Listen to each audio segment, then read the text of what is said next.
Study IQ IAS, आपका selection हमारा mission. तो जिस प्रकार के ट्रेड टेंशंस करंटली चल रहे हैं इंडिया के लिए, खासकर उनकी one of the largest export market US में, कहीं ना कहीं उन ट्रेड टेंशंस को नेविगेट करने के लिए डिप्लोमेसी एक इंपॉर्टेंट रोल प्ले करेगी।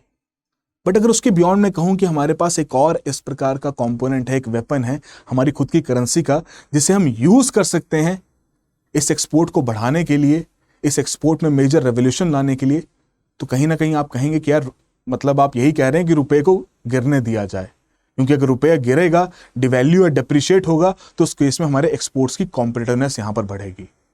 और कहीं ना कहीं एक्सपोर्ट्स के ऊपर फोकस होना भी क्यों चाहिए, बिकॉज बहुत सालों से ये पॉइंट यहां पर रखा जा रहा है कि इंडियन इकोनॉमी की जो ग्रोथ है वो पर्सनल कंजम्पशन, प्राइवेट कंजम्पशन की वजह से बहुत ज्यादा देखने को मिलती है, जो कि अब थोड़ा सा हमें शिफ्ट करना चाहिए कि एक्सपोर्ट लेड ग्रोथ भी हम यहां पर ऑब्जर्व कर सकें, अगर हमें उस प्रकार के बड़े टारगेट, विकसित भारत के टारगेट्स को यहां पर अचीव करना। तो पनगड़िया जी ने भी बहुत साल पहले यही पॉइंट यहां पर रेस किया था कि एक्सपोर्ट लेड ग्रोथ के ऊपर फोकस होना चाहिए, because that will create more employment opportunities in the country, which is currently very crucial, जो कि डेमोग्राफिक डिविडेंड के पर्सपेक्टिव से देखा जाए। तो यहां पर इसी पॉइंट को मद्देनजर रखते हुए और जो करंट चैलेंजेस हमें देखने को मिल रहे हैं यूएस के साथ, उन्हीं को मद्देनजर रखते हुए एक्सपोर्टर्स एक अपील कर रहे हैं, एक लॉबी फॉर्मेशन होती हुई देखने को मिल रही है कि आरबीआई को कहा जा रहा है कि आप रुपये को गिरने दीजिए, बिकॉज अगर रुपये गिरेगा एक्सपोर्ट्स और कॉम्पिटिटिव होंगे। अगर अभी तक आपके मन में पॉइंट आ चुका है कि भैया एक्सपोर्ट्स के बढ़ाने के लिए अगर रुपये को गिराया जा रहा है तो उसकी वजह से इंपोर्ट्स भी महंगा हो जाएगा, उसका नेगेटिव इंपैक्ट पड़ेगा, तो बिल्कुल आपकी बात सही है और उस फैक्टर को भी हम यहां पर डिस्कस करेंगे। बट अगर रुपये डिवैल्यू किया जाता है और एक एडिशनल स्ट्रक्चरल रिफॉर्म्स का सेट यहां पर इंट्रोड्यूस किया जाता है, तो definitely we can achieve that target. जो हमारा गोल है हमारी एक्सपोर्ट लेड ग्रोथ का, उसे भी हम अचीव कर सकते हैं, और वो जो बढ़ते हुए इंपोर्ट्स बिल का जो कंसर्न है उसे भी हम यहां पर एड्रेस कर सकते हैं। तो आइए आज पूरे सेशन में हम जानने की कोशिश करते हैं कि कैसे ये सिनेरियोज यहां पर बिल्ड करने की बात की जा रही है एंड उन स्ट्रक्चरल रिफॉर्म्स की बात की जा रही है जो कि हेल्प कर सकता है इंडिया को विकसित भारत के टारगेट को अचीव करने के लिए, एंड मोर ओवर जो करंट सिनेरियोज चल रहे हैं ट्रेड टेंशंस के, उन्हें भी यहां पर मनोवर करने के लिए। तो मेरा नाम अरविंद गुलेरिया, तो शुरुआत करते हैं आज के सेशन की।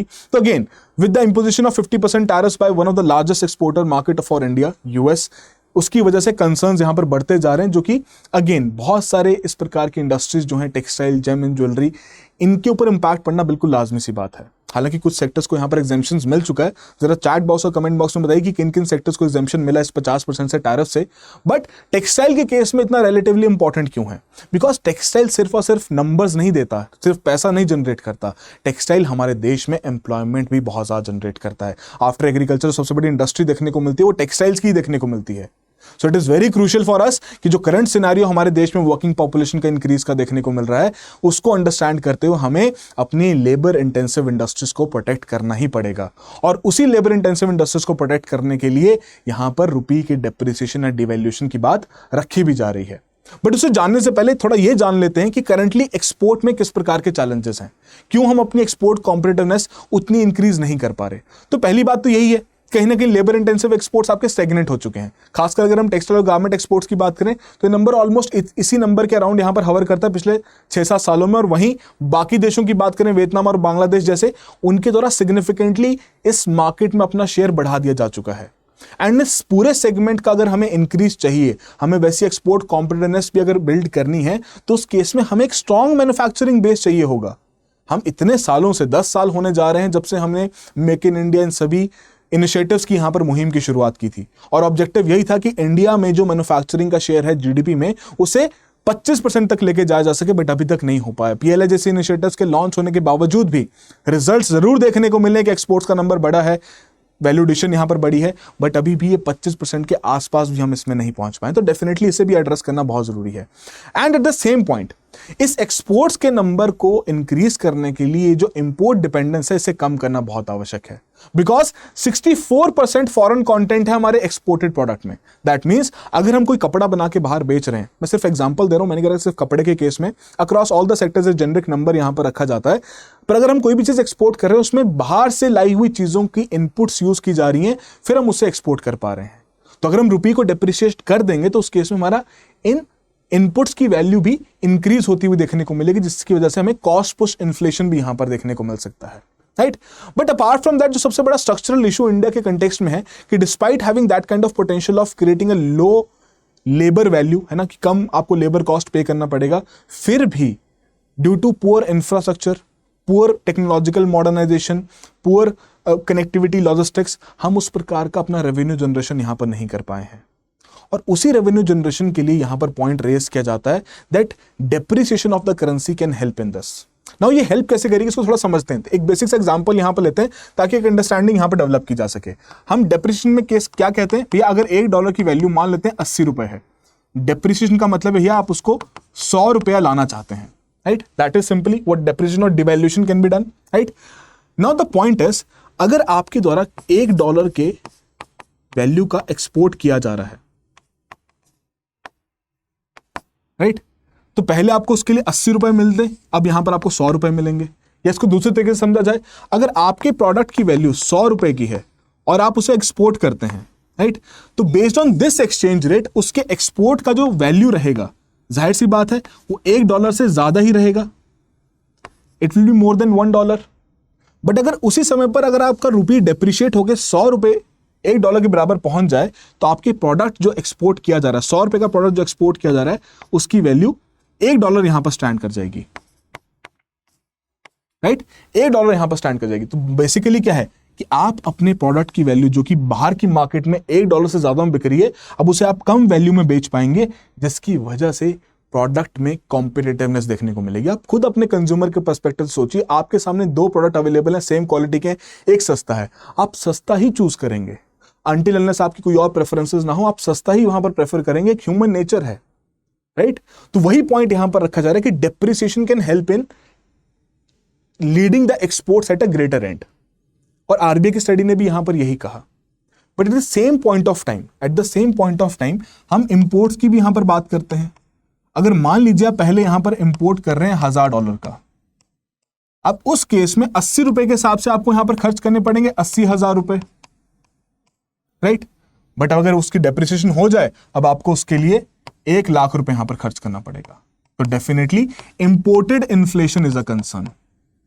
But that is the point ना, कि यहां पर यही पॉइंट रेज किया जा रहा है कि इन द लॉन्गर रन अगर रुपये को डेप्रिशिएट किया जाए, डेप्रिशिएट हो जाए, डिवैल्यूएशन उसकी की जाए, तो उस केस में अगर स्ट्रक्चरल रिफॉर्म्स भी लाए जाए इंडियन इकोनॉमी में, तो we can easily offset this kind of imported inflation and उस प्रकार की एक्सपोर्ट लेड ग्रोथ के ऊपर हम भी फोकस यहां पर कर सकते हैं। तो ये पॉइंट यहां पर रखा जा रहा है, राइट, कि कॉस्ट कॉम्पिटिटिवनेस में डेफिनेटली हमें हेल्प मिलेगा, जिसकी वजह से again Indian products global markets में इजीली बिकने शुरू हो जाएंगे, एंड कहीं ना कहीं वो हमें इस चीज में भी हेल्प करेगा कि हम मल्टीपल मार्केट्स में खुद को रीच कर पाएंगे।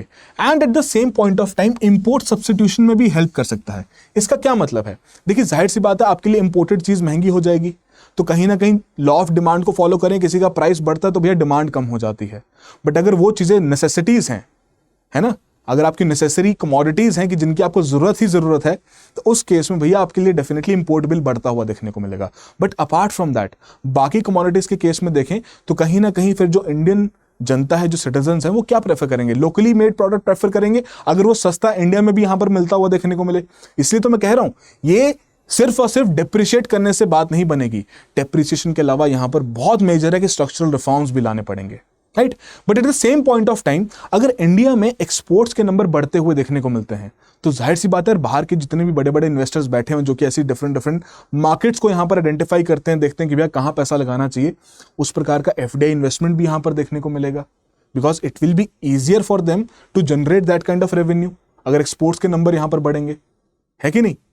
अपार्ट फ्रॉम दैट हमारे लिए जो सबसे बड़ा सर्विसेज सेक्टर है, इसे भी और यहां पर बूस्ट मिलेगा, ये और कॉस्ट कॉम्पिटिटिवनेस यहां पर अपनी दिखा सकता है। और इसी सर्विसेज सेक्टर में अगर हम अपनी मॉडर्नाइजेशन ले आए विद द रीसेंट टेक्नोलॉजीज, आपकी आर्टिफिशियल इंटेलिजेंस की होगी, मशीन लर्निंग की होगी, और हम इस प्रकार का अपना स्किल्ड ह्यूमन रिसोर्स यहां पर क्रिएट करें, तो डेफिनेटली ये सेक्टर और हमारे लिए एक्सपोर्ट अर्निंग्स यहां पर जनरेट कर सकता है, which is currently very crucial for us. So this is how the currency depreciation definitely can benefit our manufacturing as well as our services sector. Because in the longer run हमें जरूरत है बाहर से पैसा कमाने की, डोमेस्टिकली तो हम कमा ही रहे हैं, डोमेस्टिकली हमारी इतनी बड़ी पॉपुलेशन बेस है, वो डिमांड क्रिएट कर ही रही है, बट अगर वो विकसित भारत के टारगेट्स को पूरा करना है जहां पर एनुअल ग्रोथ रेट हमें डबल डिजिट्स में चाहिए, तो सिर्फ और सिर्फ प्राइवेट कंजम्पशन से नहीं हो पाएगा। उसके लिए हमें इन एक्सपोर्ट मार्केट्स को टैप करना पड़ेगा, जिसके लिए हमें वो नेसेसरी स्टेप्स भी यहां पर लेने पड़ेंगे। बिकॉज ये जो पूरा सिलसिला यहां पर चल रहा है 50% टैरिफ्स वाला, इनकी वजह से लेबर इंटेंसिव सेक्टर्स के ऊपर इंपैक्ट यहां पर पड़ेगा ही पड़ेगा। And apart from that, if you look at the depreciation point, अगर इस प्रकार की एफडीआई बूस्ट यहां पर मिलती है, मैन्युफैक्चरिंग के नंबर्स यहां पर ग्रो होते हैं, तो उस केस में ये जो कंसर्न है हमारा कि एम्प्लॉयमेंट के ऊपर यहां पर इंपैक्ट पड़ सकता है, खासकर उस समय पर जब हम डेमोग्राफिक डिविडेंड के ट्रांजिशन से गो थ्रू कर रहे हैं, हमारे पास वर्किंग पॉपुलेशन का नंबर बहुत ज्यादा है, तो उस समय तो भैया हमें इन्वेस्टमेंट चाहिए ही चाहिए, ताकि हम नई से नई प्रोडक्टिव एक्टिविटीज में खुद को एंगेज कर सकें, ज्यादा से ज्यादा एम्प्लॉयमेंट भी यहां पर क्रिएट कर सकें। बिकॉज इंडिया अभी तक एंगेज्ड है इस प्रकार के लेबर इंटेंसिव एक्सपोर्ट्स में, और उससे इतना क्विकली मैनूवर करना, एकदम से हाई वैल्यू एक्सपोर्ट्स पर जाना इतना ईजी नहीं रहेगा। That will take a lot of time, but this is something which can be done in a shorter time period of let us say 3 to 5 years, और जिसके चलते हमें रिजल्ट्स देखने भी मिल सकते हैं। और यही फोकस यहां पर एक्सपोर्टर्स द्वारा भी रखा जा रहा है, और कहीं ना कहीं यही सिमिलर सिनेरियो ऑलरेडी बाकी देशों द्वारा किया जा चुका है। और मैं बहुत बार हर एक कंपैरिजन में चाइना के साथ कंपेयर करता हूं, बिकॉज पॉपुलेशन साइज देखिए आप काफी सिग्निफिकेंट है, रिसोर्सेज की प्रेजेंस है, बट कहीं ना कहीं इंडिया पीछे रह चुका है। अब उसी ग्रोथ को लाने के लिए, वैसी चाइना के बराबर पहुंचने के लिए हमें कुछ ना कुछ उनसे सीखना पड़ेगा, अडेप्ट करना पड़ेगा। तो चाइना ने भी तो अपने युआन को यहां पर डिवैल्यू किया था। बाय डिवैल्यूइंग इट्स करेंसी, चाइना ने भी अपने अनएम्प्लॉयमेंट के कंसर्न्स को यहां पर खत्म किया, कि अपने एक्सपोर्ट्स के नंबर यहां पर बढ़ाए और ग्रोथ यहां पर लाई, एंड जिसकी वजह से उनके देश में इन्वेस्टमेंट भी बढ़ी, पॉवर्टी की समस्या को भी वहां पर उन्होंने कंसर्न जितना था उसको एड्रेस किया, एंड मोर ओवर दुनिया का one of the largest exporter यहां पर बन के सामने आए हैं। जैसे 1994 में मेजर डिवैल्यूएशन यहां पर युआन का किया गया 33% का, राइट। अगेन मैन्युफैक्चरिंग के जो एक्सपोर्ट्स उनको मेजर फ्यूल यहां पर मिला, एक्सपोर्ट बूम यहां पर देखने को मिला, जिसकी वजह से एनुअली जो उनके एक्सपोर्ट्स थे वही 15 से 35% एनुअली यहां पर ग्रो कर रहे थे 2000 में, क्योंकि चीपर हो गए ना। जाहिर सी बात है, आपके रुपी जैसे उनकी करेंसी का अगर डिवैल्यूएशन यहां पर किया जाता तो उनके एक्सपोर्ट्स भी यहां पर सस्ते होंगे, और सस्ती चीज बिकेगी भैया, कॉम्पिटिटिवनेस यहां पर बढ़ती हुई देखने को मिलेगी। But at the same point of time there was a policy stability.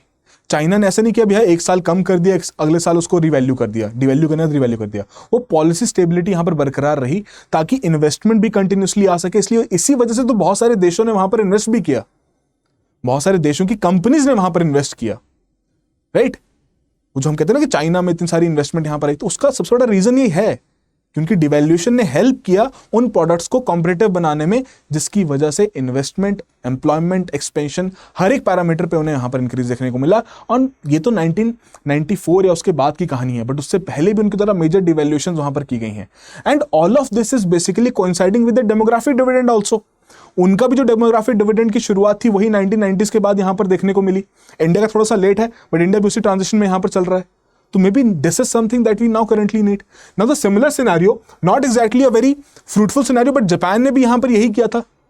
उनके द्वारा भी अपनी करेंसी येन को वहां पर डिवैल्यू किया गया, ताकि एक्सपोर्ट्स के जो उनके मेजर मशीनरीज हैं, टेक्नोलॉजीज हैं, उनके एक्सपोर्ट को वहां पर बढ़ा सकें, है ना। चाहे फिर उनके ऑटोमोबाइल सेक्टर से हो, इलेक्ट्रॉनिक कंपोनेंट्स के पर्सपेक्टिव से हो, हर एक सेक्टर में उन्होंने अपने एक्सपोर्ट्स वहां पर बढ़ाए हैं। उनके द्वारा भी डिवैल्यूएशन का यूज किया गया है। Then why not India? Because that is something जो कि अभी currently need of the hour यहां पर बन चुका है, और जिसके ऊपर हमें करंटली फोकस भी करना चाहिए। बट अगेन मैं इस पूरे कंपोनेंट को बिना इस पर्सपेक्टिव के नहीं छोड़ सकता कि सिर्फ डेप्रिसिएशन कर दिया, डेवैल्यूएशन कर दिया, उससे बात बन जाएगी। That is not going to happen, because there is a major risk of import cost as well as inflation. Dependency बहुत बड़ी है क्रूड ऑयल की। हमारे लिए जो close to 88% of the crude oil हम यहां पर यूज कर रहे हैं भैया, इंपोर्ट के माध्यम से यहां पर कर रहे हैं। उस केस में जाहिर सी बात है इनके प्राइसेस में इंक्रीज देखने को मिलेगा, जिसकी वजह से ओवरऑल इकोनॉमी में यहां पर आपकी इन्फ्लेशन देखने को मिलेगी। मैन्युफैक्चरिंग कॉस्ट यहां पर बढ़ जाएगी, because again higher import dependency यहां पर देखने को मिलती है हमारे एक्सपोर्टेड प्रोडक्ट्स में। इलेक्ट्रॉनिक्स में 65% है, मशीनरी में आपका 70% है, केमिकल्स में 45% है, कि बहुत सारे हम रॉ मटेरियल्स और कंपोनेंट्स को यहां पर इंपोर्ट करते हैं, फिर उनको बना के एक्सपोर्ट करते हैं। तो अगर रुपी डेप्रिशिएट होता है तो भैया जितने भी हमारे प्रोडक्शन कॉस्ट हैं यहां पर सिग्निफिकेंटली राइज कर जाएंगी। Apart from that, when it comes to food and essentials, edible oils के लिए हम इंपोर्ट डिपेंडेंट है, पल्सेस के लिए यहां पर इंपोर्ट डिपेंडेंट है, फर्टिलाइजर्स के लिए यहां पर इंपोर्ट डिपेंडेंट है, जो कि हमारे देश की फूड सिक्योरिटी इंश्योर करने के लिए बहुत बड़ा क्रूशियल स्टेप है, राइट। एंड अगर ये इनकी कॉस्ट यहाँ पर बढ़ती हुई देखने को मिली, खाने की कॉस्ट बढ़ गई, तो भैया हाउस होल्ड्स की जो परचेजिंग पावर है वो तो कंप्लीटली इरोड हो जाएगी। बिकॉज अगर हम देखें हमारे देश में हमारे हाउस होल्ड द्वारा प्राइमरीली किस चीज़ के ऊपर पैसा खर्च किया जाता है, it is the food. More than 40%। Recently house hold consumption expenditure सर्वे ने खुद हाईलाइट किया है कि मोर देन 40% हम फूड के ऊपर पैसा खर्च करते हैं। अब वही फूड अगर महंगा हो गया तो डेफिनेटली हम इस पॉइंट को यहां पर जस्टिफाई नहीं कर पाएंगे। क्या फायदा होगा उस एक्सपोर्ट्स के नंबर बढ़ने का, राइट। एंड मोर ओवर जो भी हम बाहर से उधार लेंगे, जो भी फॉरेन डिनोमिनेटेड डेट रहेगा, उनकी भी जो सर्विसिंग कॉस्ट है, उनकी जो इंटरेस्ट पेमेंट्स हैं, प्रिंसिपल रिपेमेंट है, सभी की कॉस्ट यहां पर बढ़ती हुई देखने को मिलेगी। तो these are the definitely challenges which are associated with the rupee depreciation और डिवैल्यूएशन, राइट। बट अगर हमें वो टारगेट्स पूरे करने हैं, क्या कि एक्सपोर्ट लेड ग्रोथ यहां पर हो, एम्प्लॉयमेंट जनरेशन की एक्टिविटीज की जा सके, लेबर इंटेंसिव सेक्टर्स को यहां पर ग्रोथ दी जा सके, इन्वेस्टमेंट यहां पर लाई जा सके, मॉडर्नाइजेशन के ऊपर यहां पर काम किया जा सके, एंड अपार्ट फ्रॉम दैट अगर हम जितना एक्सपोर्ट कर पाएंगे उतनी हमारी फॉरेक्स अर्निंग्स भी यहां पर बढ़ेंगी। तो अगर इन सभी पर्सपेक्टिव्स को हमें पूरा करना है तो डेफिनेटली इन चैलेंजेस को पहले हाईलाइट करके, इन्हें एड्रेस करके उस प्रकार के स्ट्रक्चरल रिफॉर्म्स भी यहां पर लाने पड़ेंगे। तो किस प्रकार के स्ट्रक्चरल रिफॉर्म्स हैं, आइए इनको थोड़ा सा डिस्कस करते हैं। बट बिफोर दैट एक सिंपल सा सवाल आप सभी के लिए कि which country is currently the largest source of India's gold import. जो हम गोल्ड इंपोर्ट करते हैं उसमें सबसे बड़ा सोर्स हमारे लिए क्या है, जरा चैट बॉक्स में जरूर मेंशन कीजिएगा। And moreover we have been creating this community जहां पर इकोनॉमी सब्जेक्ट को हम थोड़ा और अच्छे तरीके से समझने की कोशिश करते हैं।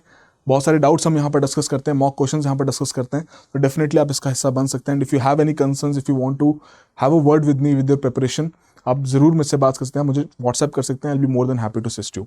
And moreover study IQ किस तरीके से आपकी यहाँ पर सहायता कर रहा है, तो हमारे लिए जो हमारा P2I इनिशिएटिव है, प्रीलिम्स टू इंटरव्यू का जो इनिशिएटिव है, उसका 2027 के बैच एंड 2028 के बैचेस 5 सितंबर से शुरू होने वाले हैं, कल से शुरू होने वाले हैं, right. And across all the languages, Hindi, English and bilingual तीनों में अवेलेबल है। नो द पॉइंट इज, ये पूरा जो बैच है ना, ये प्रीलिम्स से लेकर इंटरव्यू तक की पूरी प्रिपरेशन आपकी कवर करता है। आपकी जो भी रिक्वायरमेंट्स हैं, live classes, recorded sessions, answer writing, mentorship, mock test series, books, notes, everything is being provided to you, whatever you need. And moreover इसी में आपका प्रीलिम्स रेजिडेंशियल प्रोग्राम भी रहता है। जो भी इस बैच के टॉप 10% परफॉर्मर्स रहते हैं, उन्हें उनके प्रीलिम्स एग्जाम से 90 से 100 दिन पहले विल बी कॉलिंग देम कि आप आइए हमारे साथ आके प्रिपेयर कीजिए। ऑफलाइन मीडियम में यू डोंट हैव टू पे एनी एक्स्ट्रा पैनी, आप बिल्कुल एक्सटेंसिवली यहाँ पर हमारे साथ आके तैयारी कर सकते हैं। और अगर आपका प्रीलिम्स क्लियर हो जाए, this complete amount will be refunded back to you.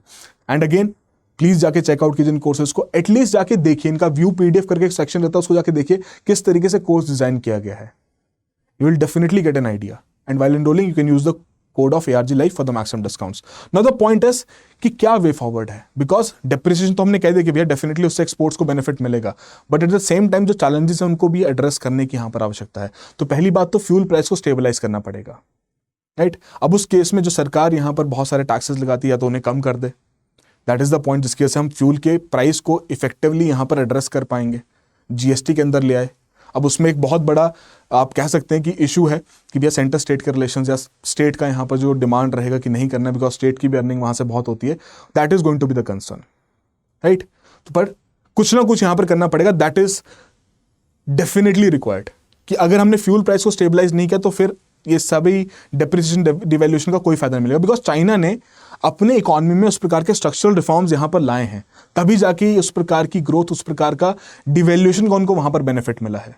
Apart from that import tariff की रैशनलाइजेशन, कि जो आपके बहुत सारे एसेंशियल कमोडिटीज हैं जिनका आप इंपोर्ट करते हैं, उनके टैरिफ्स यहाँ पर, इनपुट ड्यूटीज यहाँ पर कम कर दी थी। जैसे कोविड के समय पर या उसके बाद रशिया यूक्रेन के वॉर के समय पर जो आपका एडिबल ऑयल था उस पर इंपोर्ट ड्यूटी यहाँ पर कम कर दी गई ताकि भैया कंजम्पशन में यहाँ पर दिक्कत ना है, right. Duty free import zones यहाँ पर क्रिएट किए जाए, जो आपके स्पेशल इकोनॉमिक जोन्स रहते हैं उनको बनाया जाए ताकि ड्यूटी फ्री इंपोर्ट्स वहाँ पर किए जा सके आपकी एक्सपोर्ट ओरिएंटेड इंडस्ट्रीज के लिए, ताकि फर्दर उनकी कॉम्पिटिटिवनेस को और बढ़ाया जा सके। And one of the major point that we need to have a import diversification.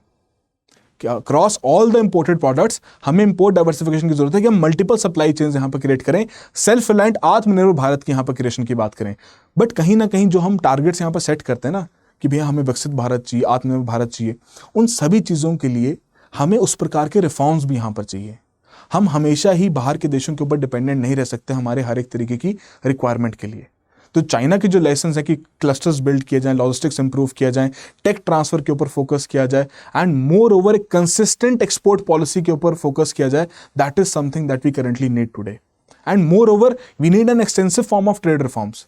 हम सिर्फ रुपये को डिवैल्यू करके ये बोलें कि भैया हमारा एक्सपोर्ट बढ़ जाएगा, नहीं हो पाएगा। आपको वैसे एफटीएस को एक्सपैंड करना पड़ेगा, इन्वर्टेड ड्यूटीज को फिक्स करना पड़ेगा, एंड ओवरऑल जो आपके टैरिफ्स और क्वालिटी कंट्रोल्स हैं उन्हें यहाँ पर स्ट्रीमलाइन करना पड़ेगा। एंड खासकर ऐसे देश जहां पर आपके ऊपर क्वालिटी कंट्रोल लगाया जाता है, आपकी क्वालिटी की वजह से प्रोडक्ट्स को रिजेक्ट किया जाता है, उन्हें वहां पर एड्रेस करना पड़ेगा। And moreover, even if we follow through with the strategy of currency devaluation, it has to be in gradual manner. आप बोले रातों रात यहां पर चेंज हो गया, साल भर में चेंज हो गया, तो ऐसा नहीं होगा। It has to be gradual, and उसी ग्रेजुअल इंप्लीमेंटेशन में आपके at the same side you need to implement दो स्ट्रक्चरल रिफॉर्म्स। हमारे पीएलआई का हम कहते हैं ना कि भैया बहुत बड़ा इनिशिएटिव है, इतना बड़ा अमाउंट वहां पर एलोकेट किया गया, लाख्स ऑफ करोड़ वाला, बट अभी भी बहुत लिमिटेड वहां पर उसकी इंप्लीमेंटेशन देखने को मिली है।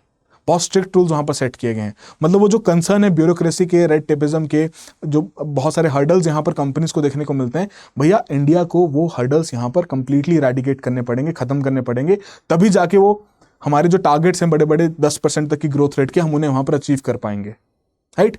And more over risk management हमेशा रखनी पड़ेगी, आपको इन्फ्लेशन को मॉनिटर करना पड़ेगा, करंट अकाउंट डेफिसिट को यहाँ पर देखना पड़ेगा, फॉरेस्ट रिजर्व्स में क्या चेंज आ रहे हैं वैसे देखना पड़ेगा।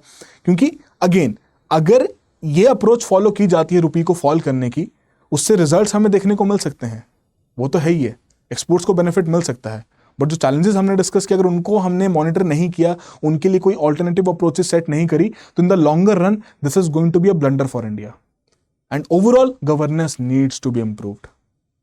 जितने भी आपके फास्ट ट्रैक अप्रूवल मैकेनिज्म्स हैं उनमें एक्चुअली में फास्ट ट्रैक होना चाहिए, एमएसएमईज को सपोर्ट देना चाहिए, एम्प्लॉयमेंट इंटेंसिव सेक्टर्स को सपोर्ट मिलना चाहिए, उस प्रकार की उनको फंडिंग एलोकेशन यहां पर होनी चाहिए, R&D के ऊपर फोकस होना चाहिए। So all in all definitely the fall of rupee can help India just like it has helped in multiple countries. China हो गया, जापान हो गया, बाकी देशों में भी यहां पर हेल्प मिला है। बट उन देशों ने सिर्फ और सिर्फ अपनी करेंसी को डिवैल्यू नहीं किया, उन देशों ने अपने पूरे देश की, अपनी पूरी इकोनॉमी की काया पलट कर दी है, स्ट्रक्चरल रिफॉर्म्स वहां पर ले आए हैं। और हम बार बार ये कहते हैं कि इंडिया में भी करंटली जिस इंटेंसिटी के रिफॉर्म्स जो 1990s 1991 में लाए गए थे, शायद उससे भी डबल इंटेंसिटी के रिफॉर्म्स की यहां पर आवश्यकता है अगर हम उस प्रकार का विकसित भारत यहां पर बनना चाहते हैं। So all in all this is something जो कि मैं आपके साथ यहाँ पर शेयर करना चाहता था। आई होप आप सभी के लिए कुछ ना कुछ वैलिडेशन जरूर हुआ होगा। So that will be all the very best, have a good preparation. Study IQ IAS, आपका सिलेक्शन हमारा मिशन।